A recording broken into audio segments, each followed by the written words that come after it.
Hello everyone, welcome to study of education. दोस्तों, आज का जो हमारा वीडियो है वो होने वाला है डेमिंग्स 7 deadly diseases of management.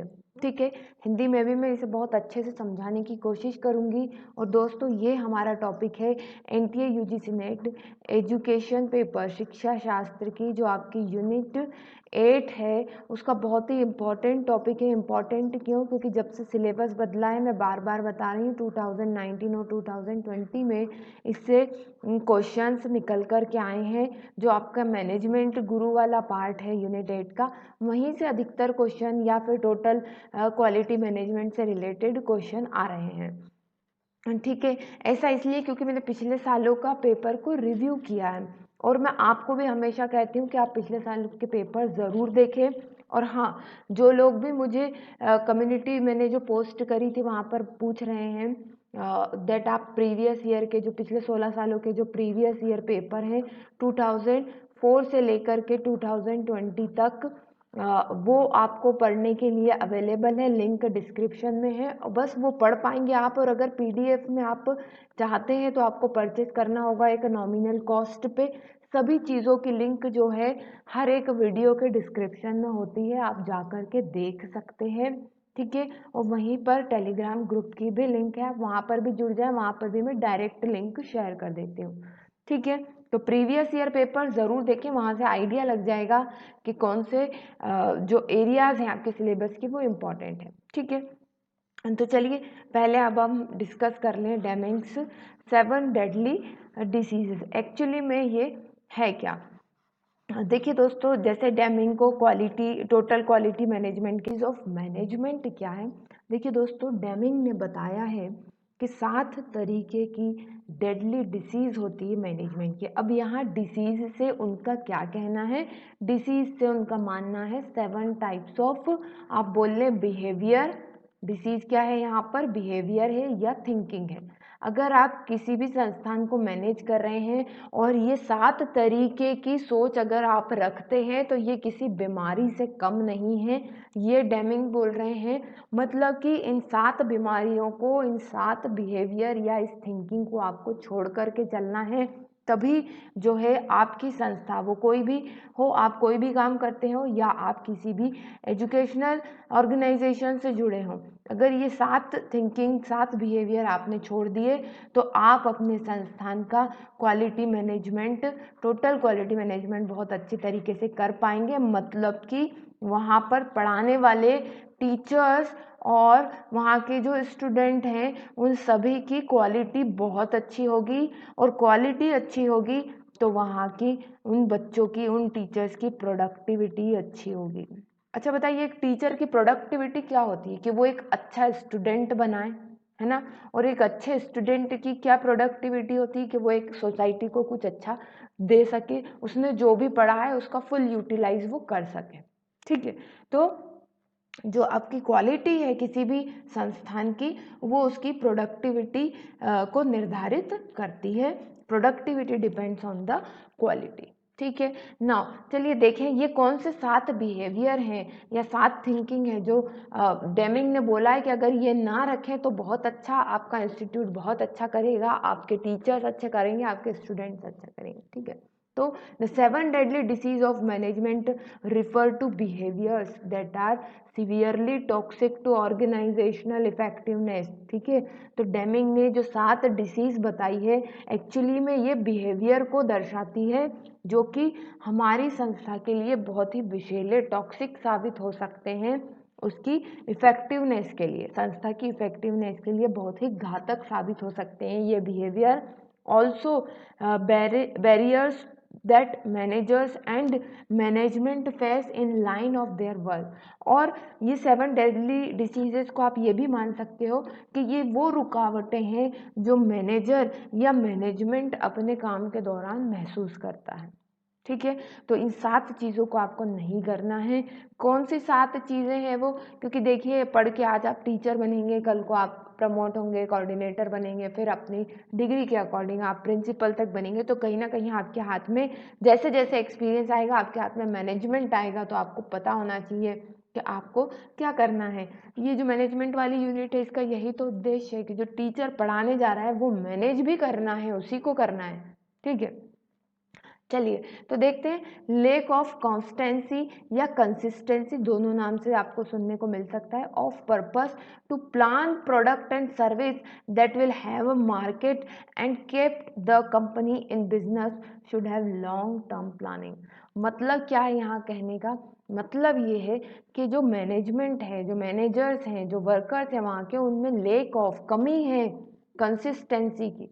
Consistency किस चीज़ की, सततता की कमी है। क्यों है, किस चीज़ की कमी है, कि वो प्लान नहीं करते, लॉन्ग टर्म प्लानिंग नहीं है। मेन पॉइंट यहाँ है, कंसिस्टेंसी किस चीज़ की, लॉन्ग टर्म प्लानिंग नहीं है, हमेशा दूर का सोचना है ना। आज से 2 साल बाद क्या, 5 साल बाद क्या। ठीक है, तो लॉन्ग टर्म प्लानिंग ना होना ये एक बहुत बड़ी बीमारी है मैनेजमेंट की।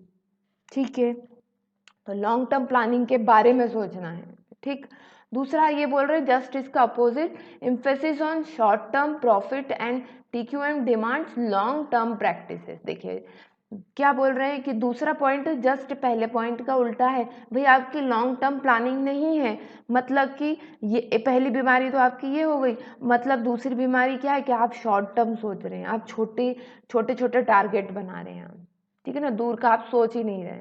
ठीक, पर अगर आपको क्वालिटी चाहिए तो डेमिंग ने क्या बोला है, क्वालिटी के लिए क्या ज़रूरी है, लॉन्ग टर्म प्रैक्टिसेस, लंबे गोल बनाइए। ठीक है, जैसे जियो वाला है, कितनी लंबे प्लानिंग के साथ आया। ठीक है, तकरीबन 2-3 साल तक फ्री डाटा देने के बाद आज आप जो है फिर भी कम अमाउंट में जो हम पे करते थे पहले, उससे तो बहुत कम अमाउंट आज हमको पे करना पड़ता है। ठीक है, तो ये लॉन्ग टर्म प्लानिंग है थी उनकी।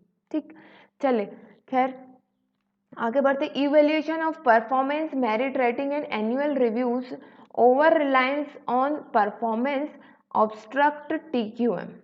ठीक है, तो ये क्या बोल रहे हैं कि सिर्फ परफॉर्मेंस, मेरिट रेटिंग या एनुअल रिव्यू, जैसे एनुअली कोई एम्प्लॉय है उसका जो है परफॉर्मेंस बहुत अच्छा आ गया। ठीक है, या आपने रिव्यू करा कि भाई ये चीज़ तो बहुत अच्छी कर रही, पर आप हमेशा इवेल्युएशन पर ही डिपेंड ना रहे। ठीक है, इवेल्युएशन किन चीज़ों से निकल कर के आता है, क्वांटिटी से निकल कर के आता है। जो किसी ने ज़्यादा काम कर दिया है ना, भाई मान लीजिए कोई भी एक संस्था है, वो कोई प्रोडक्ट बेच रही है, तो एक बंदे ने 50 प्रोडक्ट बेच दिए 1 महीने में। ठीक है, और जबकि एक बंदे ने 10 ही प्रोडक्ट बेचे हैं, पर वो ऐसे लोगों को प्रोडक्ट बेचे हैं कि अब वो लाइफ लॉन्ग उसके साथ जुड़े रहेंगे। ठीक है, समझ रहे बात को। तो हमें हमेशा नंबर्स की तरफ नहीं भागना है, performance, merit rating, annual review है ना, इन सब चीज़ों पर नहीं डिपेंड करना है, हमें क्वालिटी को भी देखना है। ठीक है, नहीं तो हमेशा क्या होता है, अच्छा किस कौन आजकल स्कूल कॉलेजेस में बच्चों को एडमिशन दिलाने में भी जो है टीचर्स को ये भी काम दे दिया जाता है कि आप बच्चों को भी लेकर के आइए, एडमिशन करवाइए। ठीक है, तो अब ये चीज़ आपको वहाँ बहुत ज़्यादा देखने को मिलेगी। ठीक है, तो इवेल्युएट करते, एक टीचर को इवेल्युएट करते हैं कि एक टीचर कितना स्टूडेंट्स एडमिशन करवाया है एक स्कूल में। ठीक है, क्योंकि टीचर का क्या देखना चाहिए, पढ़ाने का तरीका, तो चीज़ें बदल गई। ठीक है ना, mobility of management, job hopping, it encourage short term thinking.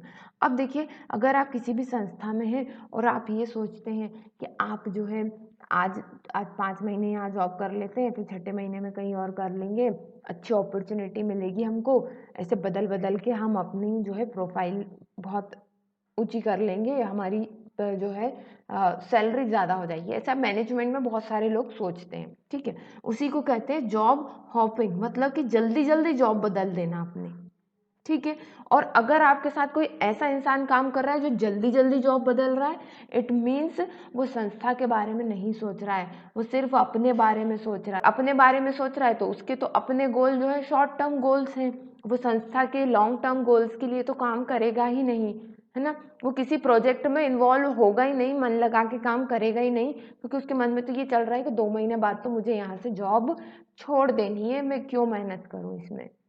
अगर आप ये वीडियो सुन रहे हैं तो समझ रहे होंगे मेरी बात को, बहुत इंपॉर्टेंट ये पॉइंट है, जॉब हॉपिंग। ठीक है, हॉपिंग क्या होती है, वो एक पैर पर जब हम कूदते हैं ना, वो खेल होता है, जंप लगाते चले जाना, ठीक है। तो मोबिलिटी ऑफ मैनेजमेंट, मैनेजमेंट अगर बार बार बदलता रहेगा तो जो लॉन्ग टर्म गोल्स हैं वो कंप्लीट नहीं हो पाएंगे। तो मैनेजमेंट के अंदर से भी थिंकिंग ये होनी चाहिए कि हम जॉब अपनी बार बार ना बदलें, और जो रिक्रूटर्स हैं उन्हें भी प्रोफाइल में देखना चाहिए कि कहीं ये सामने वाला बंदा जॉब होपिंग तो नहीं करता। अगर करता है तो फिर ये तो शॉर्ट टर्म थिंकिंग का है, अपने बारे में सोच रहा है, कंपनी के लॉन्ग टर्म थिंकिंग को ये नहीं देख रहा है, ठीक है। फिफ्थ है management use only of visible figures, we should go for hidden information. अब देखिए क्या होता है, अलग अलग कंपनी अलग अलग चीज़ों का डाटा गैदर करके जो है, डाटा तो हालांकि उनके पास सभी तरीके का होता है, पर फोकस अलग अलग चीज़ों पर करती। जैसे सपोज मान ले हम एक कोई चीज़ ले लें, जैसे कि हम ले लेते हैं एक प्लेटफॉर्म है ना, वहाँ से वहाँ पर पॉजिटिव फीडबैक भी आए हैं, नेगेटिव फीडबैक भी आए हैं किसी प्रोडक्ट के लिए, ठीक है। तो वो क्या बोल रहे हैं कि कंपनी जो अपनी मीटिंग कर रही है वो सिर्फ नेगेटिव फीडबैक्स को ही डिस्कस कर रही है, ठीक है। जबकि करना क्या है कि आपके जो पॉजिटिव फीडबैक्स हैं आप उनको भी डिस्कस करें, तब तो आप अपने भाई लोगों को क्या पसंद आ रहा है ना, उस चीज़ को बढ़ाएं आप। तो दोनों ही तरीके की, मतलब जो चीज़ें आपको विजिबल है और जो विजिबल नहीं है, हर तरीके की इंफॉर्मेशन जो है एक मैनेजमेंट को डिस्कस करनी चाहिए, कहने का मतलब यहाँ पर ये है। नाउ नेक्स्ट है एक्सेसिव मेडिकल कॉस्ट। अब ये देखिए थोड़ा सा इसको समझना होगा। देखिए कोई भी कंपनी है वो किसके बलबूते पर चलती है, अपने एम्प्लॉयज़ के बलबूते पर। जो और अच्छी कंपनियां होती हैं वो अपने एम्प्लॉयज़ को अच्छा रहना, खाना, है ना, और मेडिकल फैसिलिटीज़ अवेल कराती हैं, मेडिकल फैसिलिटीज़ देती हैं। क्या होगा अगर आपकी कंपनी ये सब सुविधाएं ना दे और आप हेल्थ के बारे में ना सोचें, मेडिकल इश्यूज़ के बारे में ना सोचें अपने एम्प्लॉय के, तो क्या होगा, वो बीमार हो जाएंगे, और अगर वो बीमार हो जाएंगे तो वो छुट्टियों पर चले जाएंगे, फिर आपका काम करेगा कौन, ठीक है। तो एक्सेसिव मेडिकल कॉस्ट हो रही है आपकी कंपनी में, ये आपको नहीं सोचना है। आपको रेगुलरली आपके एम्प्लॉयज़ के मेडिकल ट्रीटमेंट पर खर्च करना है, मतलब कि उनको मेडिकल फैसिलिटीज़ अवेल करवाएं, ईयरली उनका रेगुलर चेकअप करवाएं, ठीक है ना। उनको इस तरीके के टाइम टू टाइम जो है इस तरीके का फूड या ट्रीटमेंट्स करवाएं जिससे कि उनकी हेल्थ जो है अच्छी रहे, ठीक है। हेल्थ कैंप रखवाएं उनके लिए, ठीक। तो एक्सेसिव मेडिकल कॉस्ट हो रहा है, खर्चा हो रहा है किसी संस्था का, ऐसा उसे नहीं सोचना है। क्यों? क्योंकि अगर आपके वर्कर कहीं चले गए, उनकी तबीयत खराब हो गई, तो फिर तो आपकी क्वालिटी, आपकी जो कॉस्ट है वो यूं ही बहुत ज़्यादा बढ़ जानी है। क्यों? क्योंकि काम भी नहीं होगा और आप कमिटेड है एम्प्लॉय के प्रति, तो आपको फिर वहाँ खर्चा करना है। इससे बेटर है कि आप पहले से ही उनकी हेल्थ का ध्यान रखें, ठीक है। फिर है एक्सेसिव कॉस्ट ऑफ लाइबिलिटी। ये क्या है? देखिए कोई भी ऑर्गेनाइजेशन होती है तो वहाँ पर जिम्मेदारियाँ भी होती है, लाइबिलिटीज़ भी होती हैं, ठीक है। वहाँ का लीगल डिपार्टमेंट भी होता है, क्योंकि कब बड़ी बड़ी जो कंपनियां होती हैं वहाँ कुछ ना कुछ लीगल प्रॉब्लम्स चलती रहती हैं, ठीक है। वो पार्ट है किसी भी एक कंपनी का, ठीक। तो वहाँ पर आपको ये नहीं सोचना है कि भाई ये लॉयर्स जो है excessive cost of liability, lawyers पर खर्चा हो रहा है, ठीक है। तो पहले तो यही सोच लें कि ऐसा कोई काम ही ना हो कि ज़्यादा से ज़्यादा लॉयर्स की ये लाइबिलिटी वाली बात यहाँ पर आए। पर अगर आती है तो आपको उसको अवॉइड करना है अपने तरफ से अच्छा काम करके। एंड डेमिंग का एक बहुत ही इंपॉर्टेंट स्टेटमेंट था that lawyers are the part of the problem not the part of the solution according to Deming, है ना। लॉयर्स क्या है, सॉल्यूशन नहीं है, वो प्रॉब्लम्स का पार्ट है। तो आपको एक्सेसिव कॉस्ट ऑफ लाइबिलिटी को भी ध्यान में रखना है, ठीक है। तो इसी के साथ ये 7 जो डेडली डिसीजेज हैं वो मैंने आपको बता दी। Each of the 7 deadly disease can destroy companies ability to focus on quality. अगर ये 7 सोच आप रखते हैं तो आपकी कंपनी की जो है वो क्वालिटी पर से ध्यान आपका हट जाएगा और फिर आप लॉन्ग टर्म में अब मार्केट में compete नहीं कर पाएंगे। तो होप आप लोगों को वीडियो पसंद आया होगा, समझ में आ गया होगा और आपको एग्ज़ाम में ये हेल्पफुल रहेगा। तो चलिए फिर मिलते हैं नेक्स्ट थ्योरी क्लास में, तब तक के लिए best of luck and bye.